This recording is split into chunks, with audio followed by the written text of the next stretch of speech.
happy Topic Tuesday to you. Today we are going to talk about the Real Technique, well, some of the Real Techniques brushes from their new Bold Metals collection. I purchased 4 of them that I showed relatively recently in a haul and had probably the most questions on those. And I just really felt like this is going to be tricky to me because I don't love most of these brushes. So I wanted to bring this to you guys as quickly as I could, but having tested them, you know, a good amount of time before I did that. So let's just go ahead and get started. This is going to be tricky for me because I never like to give a bad review, but I think that information is important to you as well. So having said that, there are 3 different handles, so to speak, in the handle colors, I guess, in the line.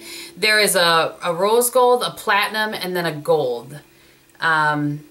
And that's what the ends of them look like.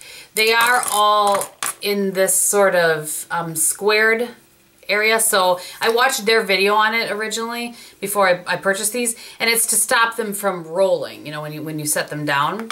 And then the gold handle ones are like your base brushes. Platinum ones are your eye brushes, and then the rose gold ones are what they call like your finish brushes. So let's go ahead and get started and talk about the ones. I've only purchased 4 from the collection. The first one that I purchased is the number 100, and this they call the angled powder brush. And I do have some product on here. Again, I wanted to just kind of get my final thoughts. And actually, I will say too, I've washed these twice now, and they do wash up very well. They clean up, they dry nicely, you know, within, well, I usually check my brushes about 18 hours or so after I've washed them. So all of that is very nice. This brush is cut nicely in the fact that you can see they kind of, you know, go up like that, so it comes more to a point.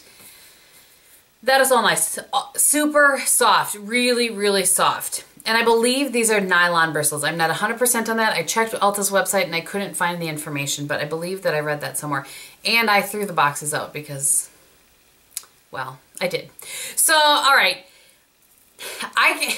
The only thing I can make this brush really work for, and it does work well for that, is the ambient powders, because it lends itself well, and I'm looking in the viewfinder so I can, you know, lends itself well to kind of, you know, laying product down like that, kind of in a sweeping motion. I tried this for, you know, and regular powder is fine, but I guess for me, I kind of, when I'm putting powder on, I kind of am wanting to go like that with it. You know what I mean? When I put powder on, sometimes I brush it, but you really have to use a paddle motion with this, and I didn't love that. The weight of these brushes, I should also mention, I apologize, I should have said that at the beginning. It's a very nice weight in your hand. It holds nicely, and it feels, you know, it feels comfortable in your hand.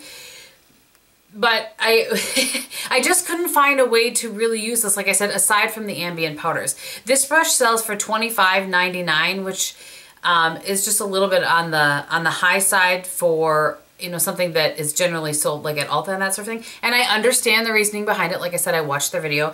I'm just giving you my opinion. I don't love this. I don't feel like it was worth $25.99. So that is my feeling on that one. All right, let's talk about the contour. And this is the one I was probably the most disappointed in. And that one, you can see kind of has the shorter bristles. And I want you to see how this doesn't, there's not a ton of give to this. So I tried this for powder, with powder for contour.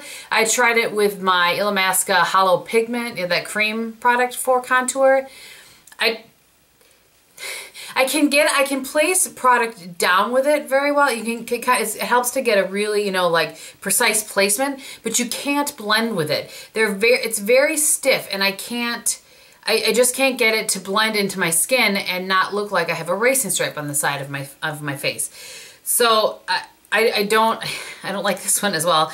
And this was I'm not sure if I said the number. It's the 301 flat contour brush. This one also sells for $25.99. Has the same weight to it as well.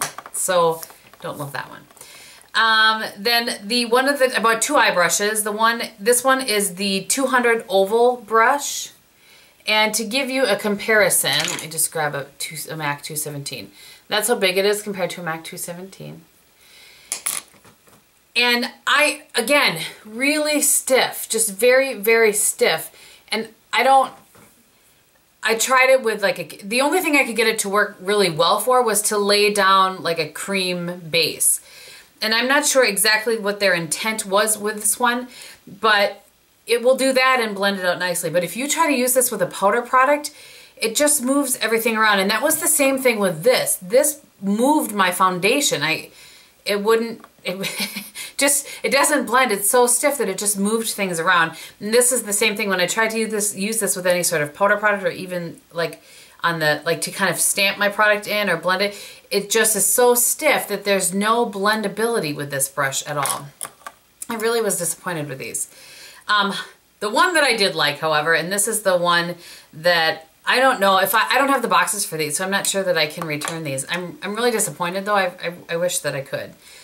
But at any rate, the one that I did like is the 202, and it's the angled liner brush. This sells for $15.99. This one also sells for $15.99, in case I didn't mention that. And something about these bristles work really well with gel liner to really kind of jam it in at your lash line and, you know, get that sort of, you know, tight line without actually tight lining. Not sure how many times I can do this, but this, I really liked that. This has a nice, you know, sort of weight to it as well. And it, for me, it fit really well in my hand doing both eyes. I liked it for both eyes. So this brush I really liked, and I think maybe the nylon bristle, if that is what it is, lends itself well to working with kind of that gel liner consistency. I also tried it with, you know, wetting an eyeshadow and using it at the lash line. It worked well. So of the four that I purchased, this is really, you know, my favorite, and really the only one of the bunch that I am happy with. So that's what I have for you guys today. So many people were saying, you know, things about wanting to get the brushes in the comments on that haul video that I really felt like I needed to test them and get you up some kind of a review. These are just my opinions. I'm sure that there are plenty of people that love these brushes, and, you know, maybe they lend themselves more to a more professional, you know, makeup artist, and not, you know, someone like me who's just putting makeup on myself. I don't know, but I do know that I won't be purchasing any more from this line. I love the Real Techniques permanent line. I don't know that I have a brush in that permanent line that I haven't enjoyed using. The limited edition dual fiber brushes, I didn't love those, and these ones I don't love as well. Sorry about that, but I hope that the information was helpful to you. Thank you guys so much for watching. If you're interested in what's on my face today, I have the Laura Mercier Silk Cream Foundation, and I have that mixed with Estee Lauder Double Wear. I was just trying a little something. The Revlon Color Stay that I'm supposed to be using up is separated and bad, and I can't use it. So I have put that in my empties, which we'll talk about then. And I'm just kind of playing around with ones until I figure out which one I'm going to use next. On my cheeks today, I have my Camp Cosmetics collaboration blush, and this is in Glamour Gangstah Game, and that is the blush that I have on my cheeks today. And then on my eyes, I used some of my MAC Pro Longwear shadows. I use this shade right here, and if I'm going to show it to you, Sweet Satisfaction, all over my lid. And then I'll just point. I used One to Watch in my crease, which is right here. That's all I have on my eyes. And then on my upper lash line and waterlines, top and bottom, I have the Estee Lauder Double Wear in Sapphire. And then smudged out on my upper lash line, I used just a little bit of MAC Contrast, and then I pulled that beneath my lower lash line. On my lips today, I have Trish McAvoy's Beauty Booster Lip and Cheek Color in Perfect Red, which looks like that.